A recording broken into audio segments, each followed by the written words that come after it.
Alright guys, this is my Clash of Kings Asia 2025 coverage, round 1, Goblins versus Abyssal Dwarves. Stay tuned. Hello there! I like to watch battle reports to get better at games. So I started making short, summarized battle reports that focus on learning points. So welcome to my channel, Newbie Dice. Do like, subscribe, and hit the bell icon if you enjoy my videos. Do consider speeding up this video with the YouTube settings to consume this content or other YouTube content in a fraction of the time. Okay, so Clash of Kings Asia has been a few weeks now. So it happened on 22nd to 23rd of February, 2-day tournament, 5 rounds. It's held in Kuala Lumpur, Malaysia, which is a neighboring country from where I am, Singapore. So this was a pre-event briefing, and then we are playing with just the universal command orders, none of the faction orders. So because of that, almost nobody bought extra dice on their heroes. Out of 23 players that attended, only 1 player bought some additional dice, because most of the time we're just doing a bit of accuracy, strength here and there, endurance, and once in a while, if you get 3 command points and there is a need, the tactical retreat or reposition, sometimes a channel power and fast spell, and that's pretty much as far as it goes. So my list for the tournament, Goblins, 2300 points. So I have 4 hordes of sharp sticks, so they've been pretty good because of phalanx. They're harder to take out, and at the same time they have 30 attacks, and I do have the Strider aura, so they tend to be able to hit on 5 most of the time, unless you're up against Ensnare. So yeah, 5 plus on 30 attacks is still 10 hits, pretty respectable, with a Bane Chan that's crushing 1, an average of 5 wounds to a defense 5 units, so makes them pretty respectable.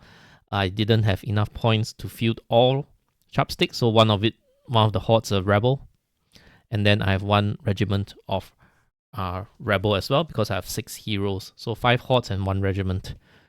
So I have 5 war engines, 3 sharpstick throwers, and 2 trombones. 4 monsters, that'd be 3 winged and 1 slasher with the Rampage Beast aura and War Trumpets. The Beast aura affects itself, King on Chariot, and Magua, because they have more beasts. Okay, we have Grony Snark with the Headstrong Pendant, Headstrong Aura Pendant that is. Flag it with Loot. 2 Wizards, both with Lightning Bolt. One has Hex and Conjurer Staff, the other one has Alchemist Curse 2 and Piercing Arrow. So 1 rerolls to hit and 1 rerolls to wound. Okay, I have Magua and Juice and King on Chariot. All in all, 21 units, 23 unit strength. Only 11 of the unit scores, because a lot of them are war engines and individuals. So my opponent, Abyssal Dwarves. This is a MSU Abyssal Dwarves list that my opponent, Nick, piloted in last year's Clash as well, but that was 2000 points. In 2300, he added the Abyssal Grotesques with Brew of Sharpness. Okay, so 2 troops of Berserkers with Ensnare, or troop of Black Souls, 200 weapons, Staying Stone, 2 Immortal Guard Regiment with this Crushing Strength 1 upgrade, Decimators with Fire Oil, just a regiment, Gargoyles, 2 Half-Breeds, 1 with Strider, 1 with Drunken Ram, the Grotesques, as said earlier, Overmaster with Wings, and Infernal Advance is the Strider aura for infantry. So quite a big chunk of his army is infantry. Ironcaster with Fireball Benchant. Infernox, this has the elite infantry aura, and then it's inspiring, as well as Abyssal Half-Breed Champion, Blade of Slashing. So 15 units, higher unit strength than me at 24, and more number of scoring units than me at 12. Okay, so before we move on, just a quick shout out to my local game store. In my opinion, the best game store in Singapore. They are beginner friendly with demo games, paint workshops, and overall a very casual gaming environment. They have the widest range of games and hobby supplies, including very obscure hobby brands and tools.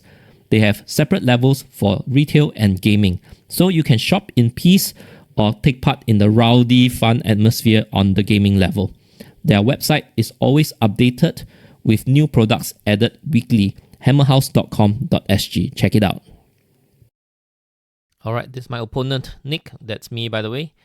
And This is my army. I brought it last year. It comes with a modular display board. It magnetizes together the panels, and then my hordes of goblins, they stack up because there's this mine shaft sticks on the four corners of the hordes.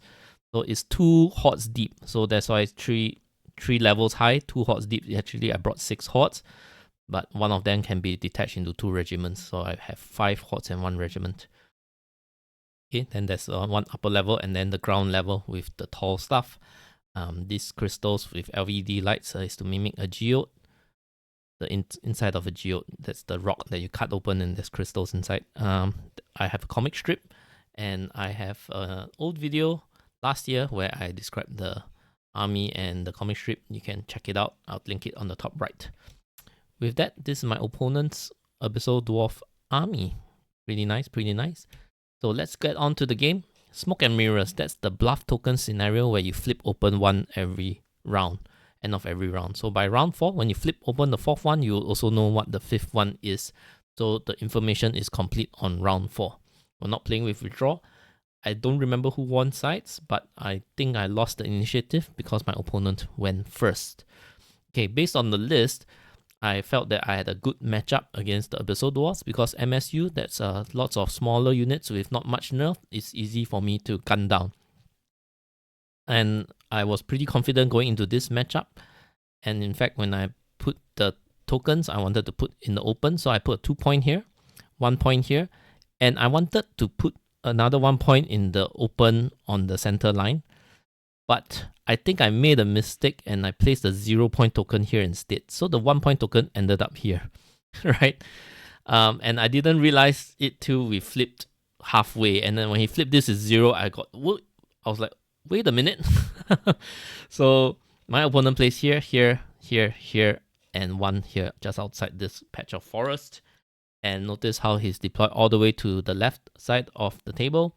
So very obviously his pointed tokens are all here. These are probably worth 0 because he has nothing dedicated to get these tokens. Okay, so what my opponent did, I think is very brilliant because firstly there's this huge, okay, let me put this out. These are the labelings of all the units. If you like to look at that closely, you can always pause. If not, I'm just going to move on. So why was his deployment brilliant? Because he decided to shove down this left side. There's this huge hill, and most of his things are height 2 and height 3. Only the 1 unit of Grotesque is height 4. So that's the only thing I can see past the hill. Okay, on top of that, there's this huge piece of blocking terrain which has to split my forces on these 2 sides of the terrain. And then there's this forest here, right? So notice that my sharp sticks only got this small little corridor to shoot through. Okay, and then if I place it here, then it shoots through this corridor of these 2 forests, which I don't want. So that's why I did here. And then I put the 3rd one here to see over to the other side here because I feel that I need some help on this corner.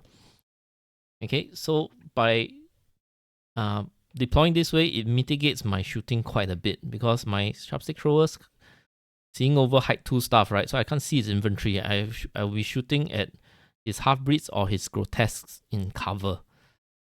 Okay, and both the half-breeds and grotesques, they have regeneration. So I thought it was a wonderful deployment by my opponent. So let's see how it goes. So first turn, he started swinging his staff to the left side. Okay, and these 2 units behind the hill, so I can't see them at all.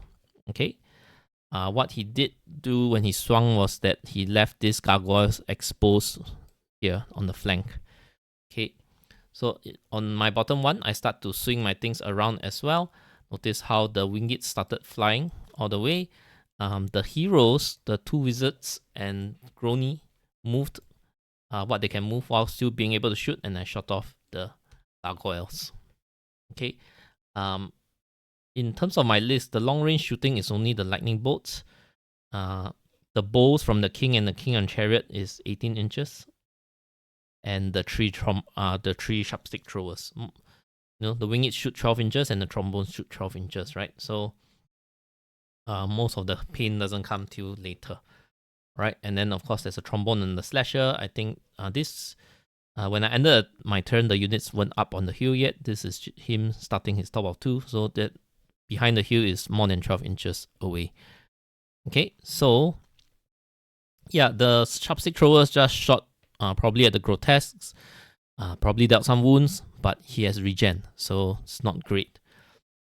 Okay, maybe there's a lightning bolt from Magua here also, probably shot at something.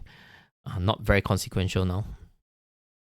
Okay, so top of 2, he moved his staff onto the hill over here while the rest continues to shuffle, right? Okay, so what he did here was the Berserkers was in front, the half-breeds were behind, and there's a half-breed champion wedged in between. So I was thinking, okay, I might as well charge the Berserkers. So in Goblins, like every wound counts, so if I can deal some wounds even with some melee, might as well, because if not, he's going to charge me first anyway, and then he's going to get Thunderous charging downhill. So I might as well charge him. First was my thought. But what I totally forgot was it has Ensnare. So my Sharpsticks, instead of 5, were hitting on 6s, so not great. That would come up to 5 wounds. Without Bane Chan, that would be about 5 hits and 3 wounds or so. Okay, so maybe I should have double charged the Slasher. Definitely the Horde could have slid sideways and fit the Slasher in, but that would also mean my Slasher would be exposed to a charge. Probably he will counter charge the Ensnare Berserkers and then charge the half-breed in, is what he'll probably do, and then my Slasher will be quite wounded. So still that could have been, but bringing the Slasher also might bring his what's this called, the grotesques in also. They also hit pretty hard. So so this was what I did. So I continued to shoot. Then I take out more units. I think I just wounded a little bit here and quite a bit here on the Immortal Guard, because within 12. So I had 1 trombone able to shoot through this corridor that he can't charge me with. This Wingate shot as well. I think this Wingate shot as well. So I have smaller Wingates as proxy. So when the wings start hitting each other, I'll swap out for the proxy Wingates, which are these 3D printed from the Armada STL to fit within 50 mils. Okay, probably some lightning bolts and some bowfire here as well. Okay, I see some wounds on the grotesques, but it's not going to be significant because halfway through the game, my sharpstick throwers had to shoot at more pressing matters, and then he would be able to regen the wounds over a few rounds. Okay. So what he did in return, so firstly on this side, double charge killed the sharpsticks. Even with the no, this corner is a rebel, so actually no phalanx, so the half-breeds did pretty well there. Okay. So next, he did charge this Infernox into this horde of sharpsticks. Okay, so Infernox being the defense 6 large infantry hero. So jam up my horde over here. So let's see what happens. Yeah, my Grony did fly up here to posture against the back lines a little bit. Okay, so let's see, he charged it here. That side died. The half-breed champion is hanging out here, being closer to my stuff. Okay, in my return, let's talk about this left corner. My Slasher charged into the Berserkers, but because of Ensnare and Slasher, D3 plus 10 attacks, not a lot, still didn't kill the Ensnarers, the Berserkers. That was pretty disappointing. I did kill the Infernox though, so I think I did a triple charge. One is a counter charge from the Sharpsticks. Okay, the Infernox actually somewhere around here, so this drawing is not very accurate. Okay, somewhere around here. So I double charge Sharpsticks plus King on Chariot. If I needed to, I could have purposely made this unit block such that my horde wouldn't slide too much, and then my Chariot didn't cop hindered from this patch of forest. Okay, but so horde plus King on Chariot plus a Bane Chan from the loot, and Grony. Grony is crushing 3 on the charge if it's not hindered. So that triple did kill off the Infernox, and then my shooting killed off the Immortal Guard that was hanging out here. This one, it was already wounded from previous round. Okay, so next. I missed both top and bottom of 4 pictures, so I'm just gonna describe what happens. Okay, the half-breed champion and regiment of half-breeds charged this king on chariot and took it out. In terms of here, the half-breed champs, I think they either got a front or flank on the slasher with the ensnarer, and with the berserkers took it out. The berserkers were heavily wounded. I think I shot it off. Okay. Yep. So king on chariot dies, and then he does have the grotesques and 1 decimator charging in, and I think the decimators did some shooting and dealt a pretty huge chunk of wounds. So the grotesques plus decimators came in and finished it off. Then some of these units came in and finished this horde off, and then this immortal guard charged this horde. Okay, in return I killed whatever's in green. So firstly, Magua has duelist. Now it triples attacks, 7 attacks on trees, crushing 2 vicious. So it becomes 21 attacks on the half-breeds, murdered that fella. I don't know if Magua is one of the best duelists right now, but it's probably up there. Yep, I probably shot off this half-breed regiment. And I shot off some of these smaller units, 1 horde of berserkers, 1 troop of berserkers, 1 troop of black souls, and the gargoyles. Okay, so this is the picture at the top of 5. So he took out all these stuff, right? So this half-breed's killing the slasher.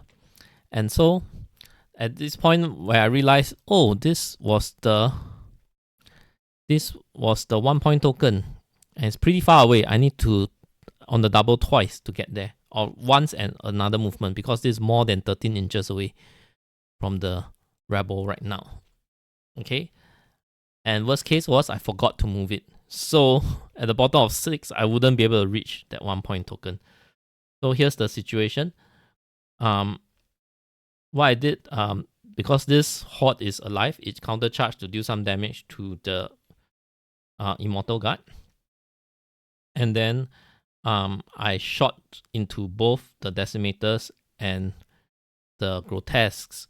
And for the decimators, what's going to happen is he's going to cop some shooting damage, and then Magua is charging this hero over here. I think he's the Iron Caster, and then after it dies, I will overrun and clip into the decimators and finish it off in melee.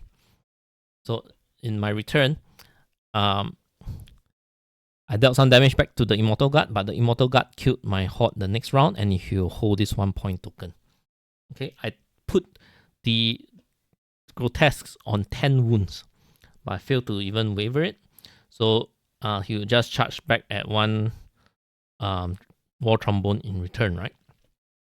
So keeping a tally of the victory points, the scenario points, he's gonna get this 1 point over there.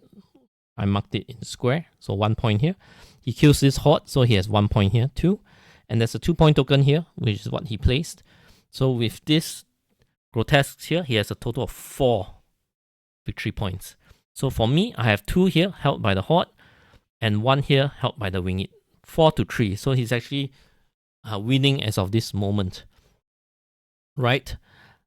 And so to strictly to win, I just have to kill off these decimators because he's sitting on the 2 point token. I dealt it to 10 wounds, so I thought, just a little bit more and he'll be dead. It does have regeneration, and I was running low on clock.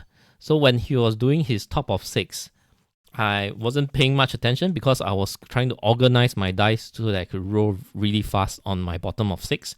And if there was turn 7, I don't even know if I've in time for turn 7. But so what happened was he wrote his regeneration rolls really well. From 10, it went to 4 wounds. And there were spectators who confirmed that he did roll really well, but I didn't notice how many wounds he regenerated. So when it was my turn, I split my shots between the grotesques and the Immortal Guard. I didn't kill the Immortal Guard still, but because of the few shots I shot in the Immortal Guard, I should have put into the grotesques, because I only got it back, when I started to shoot and then he started counting his wounds, like, oh, wait a minute, how come you're on so little wounds? Then it's like, oh, I regenerated very well the last round. So I was like, oh, he's down to 4 now. So he's down to 4. So when goblins, the shots are from many separate sources. So it's like, okay, 5 wounds. Now he's on 6. Now he's on 7. I'm like, oh dear, oh dear, oh dear. And I only got it to 11 wounds. And if I'm not wrong, grotesques are 16, 18. So at the end, if I had put more shots into here, it could have been a better odds for me. But I only got it to 11 wounds. So it's a 7 to kill. Thankfully, his inspiring source is here. So it's just a 7 once to kill. And thankfully, I got it. If not, it would have been terrible. Yep, so I still managed to win barely by the skin of my teeth. And yeah, regarding this, I think I flew one Winged to block the half-breed so that if he tried to contest this token, he can't. I think if he killed my Winged plus overrun 6 inches, he couldn't contest this token. Then I flew another Winged to score that. So make sure he doesn't steal this away from me if there was a turn 7. Okay. Yep.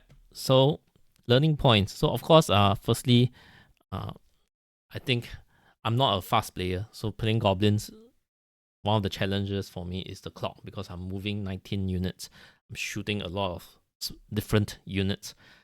Sometimes when my sharp sticks fight, I'm rolling 30 dice, 60 in the flank. So practicing goblins with clock is very essential, and I do admit I don't. I decided on goblins very last minute, like 2 weeks away from the tournament, and I started practicing. So I would have needed more practice to be more on time. That's definitely for sure. So learning points. My opponent, I really applaud his play. For a bad matchup, he almost won, and that's partially and a lot of it due to his taking advantage of the terrain, the big hill and the blocking terrain in my side, how he deploy, and focusing on scenario. And of course, very good generalship as well. Okay, for me, one very bad thing, don't forget where I place the bluff tokens. Okay, but in the end, if it was there, right, I might not be able to get it also, right? If it was here, right, I might not be able to, actually, I probably can. I fly the winged over, right? Yeah.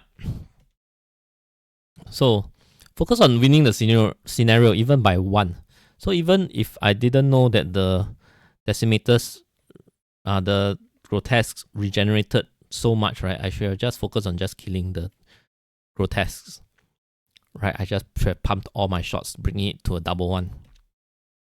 Okay. So one thing about goblin lists, or goblin shooting list is I have a finite number of shots. Okay.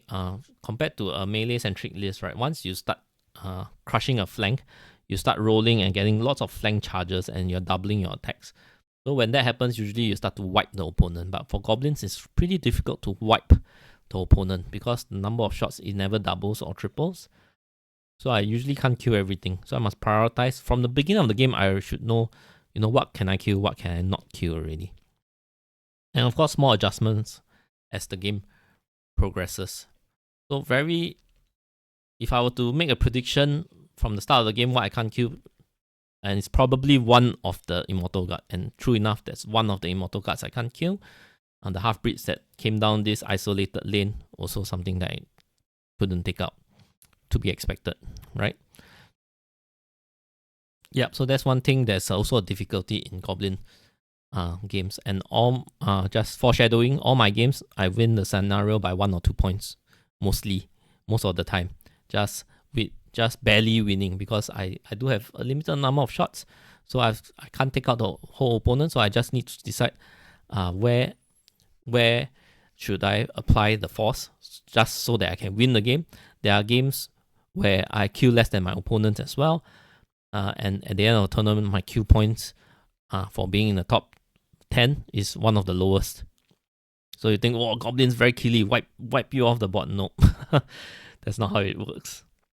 So, hope you enjoyed this battle report. Shout out to my patrons. One patron, one peep, anonymous. So if you enjoyed this video, watch another one. Participate in the YouTube algorithm. I also have a podcast. You can search me out on any of your podcast apps. Newbie Dice Podcast. And my mission is to bring content that helps people improve in the game especially on the times that they can't play the game. So hopefully when you watch this battle report, you'll get better at the game as well, because playtime is always limited. If you'd like to support me on my mission, you could check out my Patreon. So with that, I've ended the round 1 of my Goblins versus Clash of Kings Asia coverage. I'll see you in the next video.